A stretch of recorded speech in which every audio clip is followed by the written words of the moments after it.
Hi there, welcome back. My name is Sheldon McLeod. This is Thinking Out Loud here, presented to you exclusively on the Saltwire Network and on your favorite podcast platforms. And unless you're in your 70s, there's just one monarch that you would be really familiar with. And, this is front page news, and this will be something people will be collecting. The end of an era, Queen Elizabeth II on the front page of the Chronicle Herald.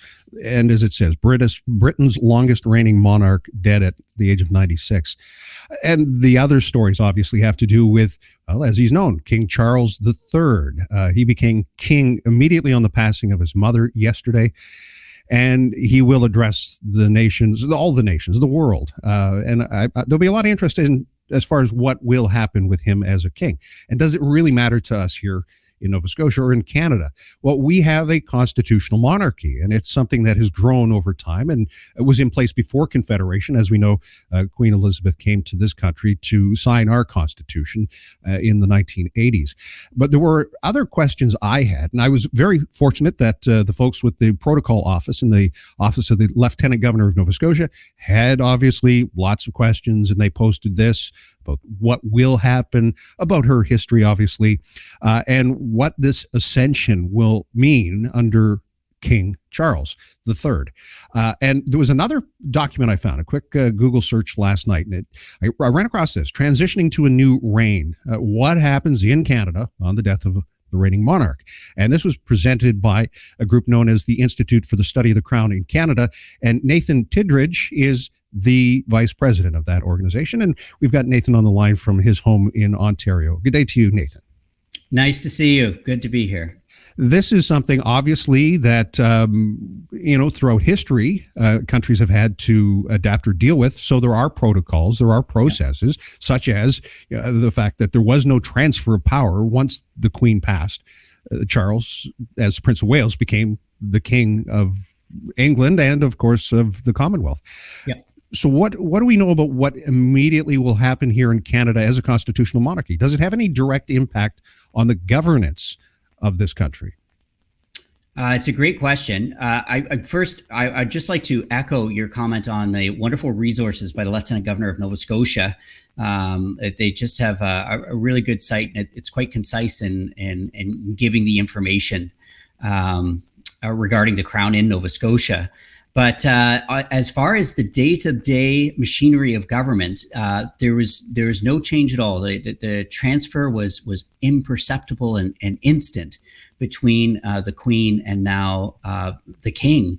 And so you'll notice changes in nomenclature. So the Queen's bench becomes the King's bench and things like that. But as far as the day-to-day operation of government, that continues. The Crown doesn't die. The Crown goes on forever, even though the person wearing it is mortal and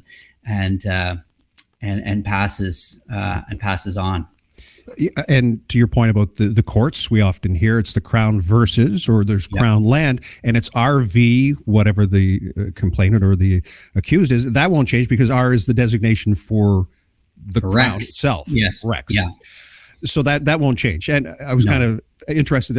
I think it was the Lieutenant Governor's site that said if you are a QC lawyer, Queen's Counsel, you become KC, King's Counsel. So there's going to be some business cards to come. But again, a lot of this is institutional, and it's been there for 70 years with this one woman who has looked after and has been responsible for. And I know you talked about the minutia of what this transfer means. The Prime Minister has made his statement. Premiers have made their statements. There is an indication that they're going to call the House of Commons back. Is that really procedural as well? Does that impact or influence anything? Well, this is part of the ceremony and part of the of kind of our society acknowledging what has happened, what has already happened. The Crown is really kind of at the locus of our state. It's at the very center of our state, and it kind of there's a great book called the Deep Crown, and it talks about it's this kind of hum in the background that's just keeping everything together. And so we need to acknowledge that as a society. It's a process of mourning. And so that's the sort of thing that you're going to start seeing now. You're seeing it in the United Kingdom. You'll see it in Canada and the other Commonwealth realms. And it'll be distinct to each jurisdiction as to how they proceed to do that.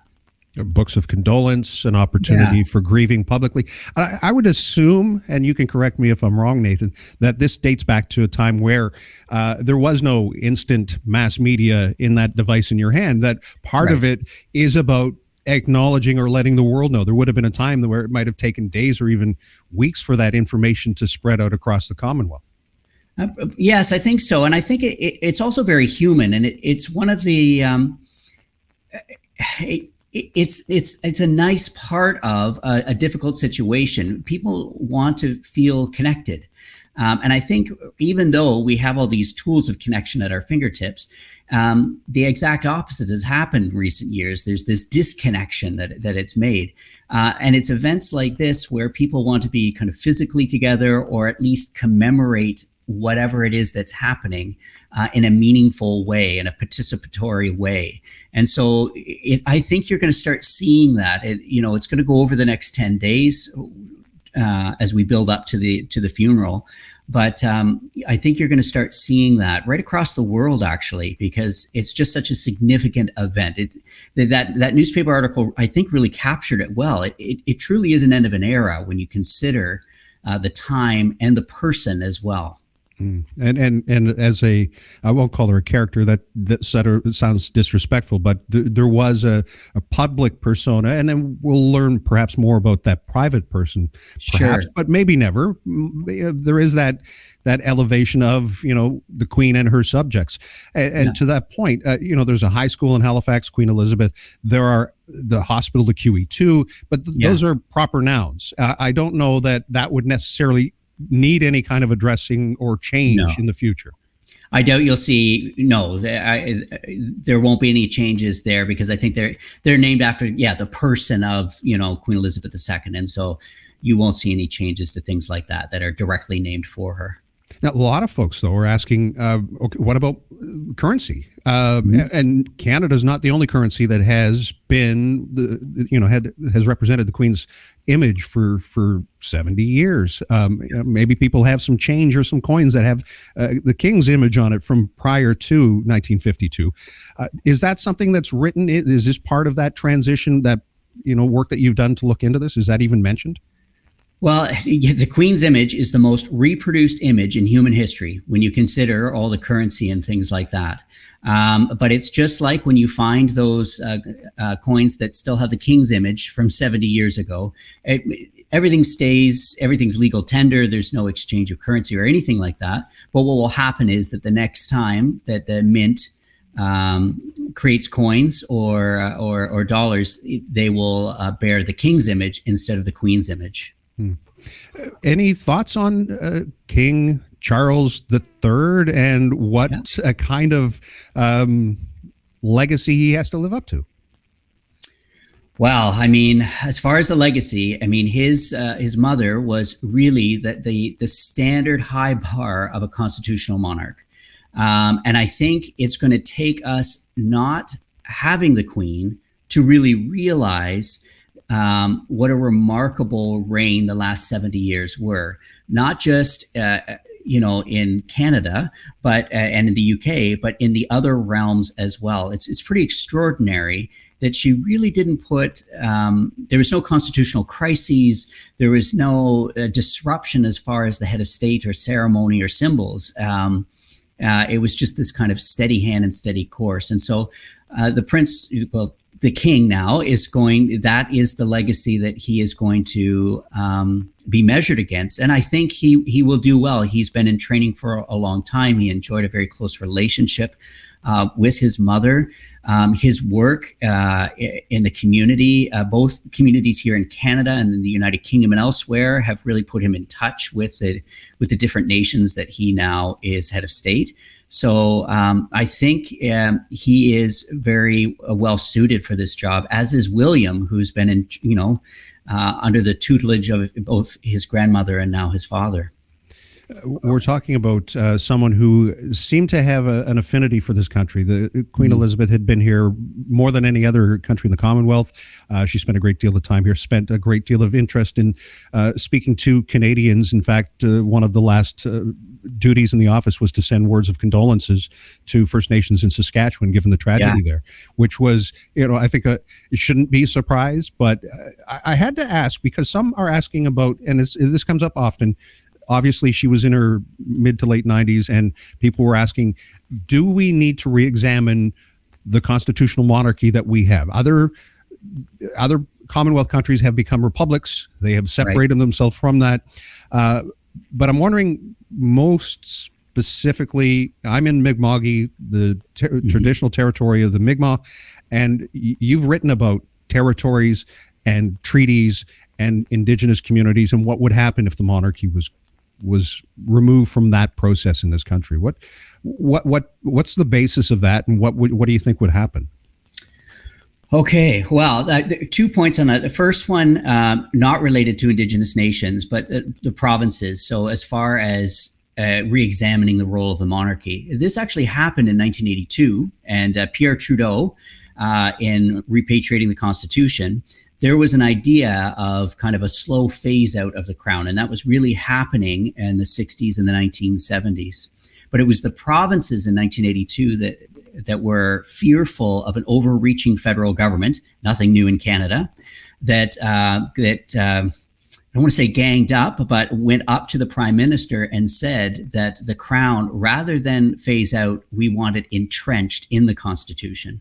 And so Canada is actually the only Commonwealth realm, and I'm including the United Kingdom, that has the crown entrenched as part of its constitution. So it would require all provinces, their legislatures, to agree to abolish the monarchy, as well as the federal legislature and the Senate.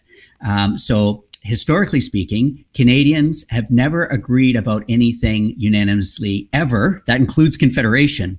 And it was quite deliberate by the provinces because they wanted to secure their provincial sovereignty, which the crown guarantees. And that's why the offices of the lieutenant governors are so important to the provinces. Now, when we get to treaty, that's another thing that 1982 did. 1982 recognized and affirmed treaty rights in Canada. And so the original relationships that have never been extinguished in North America were between the Crown and Indigenous peoples. And now these were relationships that were supposed to sustain two very different civilizations, multiple Indigenous civilizations and then European ones on this land. They have been severely eroded by successions of governments and settlers waving in. But nonetheless, those relationships exist. So, for example, the territory that I'm in is under the Covenant chain. That relationship was established with the last King Charles II, in 1665, and is still legal, is still here, and informs other relationships like the Royal Proclamation of 1763, which is really the big one as far as the Canadian government is concerned. But so each individual nation have these relationships that are nation to nation with the Crown. And many nations see the Canadian state as really kind of getting in the way of that relationship or eroding that relationship. It was the Canadian state that brought in the Indian Act, residential schools. It used the Crown to do those sorts of things. So it eroded that honor of the Crown. So constitutionally speaking, if you want to get rid of the Crown in Canada, you're actually continuing along that colonial project of trying to step in between those original relationships. So, and this is quite unique to Canada. New Zealand has treaty relationships as well, the Maori and Crown there, and they're navigating through that. Australia does not have any relationships. Yeah, it's quite unique to the Canadian Federation, and it's continuing to evolve. So it's really critical to how Canada is constructed. We're just now realizing it too, as non-Indigenous folks. Indigenous people have known this, but we're just realizing it or re-realizing it. And I think that speaks to some of this conversation that will continue past, obviously, the ceremonial part of what will take place with the transfer of power, which includes addressing things like slavery and some of the Indigenous treaty rights that had not been maintained or upheld. That's the thing with an institution like the Crown, right? So it comes with it this millennia plus of history as an institution. And with that, it's going to take up, because it's a reflection of our society, some good and then some horrendous history. Slavery, it would be an example of one. Colonization and imperialism, all those things. And so it's a constant reminder of those things, but it also is trying to it forces that institution and the society around it, for lack of a better word, to atone or to learn from and to make a better society. So whereas governments, I would argue, kind of operate on a 4-year election cycle, that sort of thing, their memories are quite finite. They're not good for long-term memory, institutional memory. The Crown is designed for institutional memory and kind of forcing us to confront our history.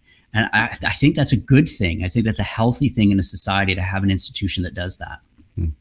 Well, I can see why you're an award-winning educator on civics and history, and I really do appreciate this. It's a bit coarse, but I think people may hear more often now, the Queen is dead, long live the King. Yeah, I mean, that's the saying that it does sound awkward to say, but that's at the crux of the whole thing, that the Crown, it's why treaties are with the Crown. The Crown is undying. It just continues on. And it just seemed like with the Queen that this day it just wouldn't happen, right? But it's a reminder that it always comes, unfortunately. He is Vice President, Institute for the Study of the Crown in Canada. Nathan Tidridge, it's a real pleasure to meet you this way, and thank you so much for your information. Thank you so much. It was an honor to be with you.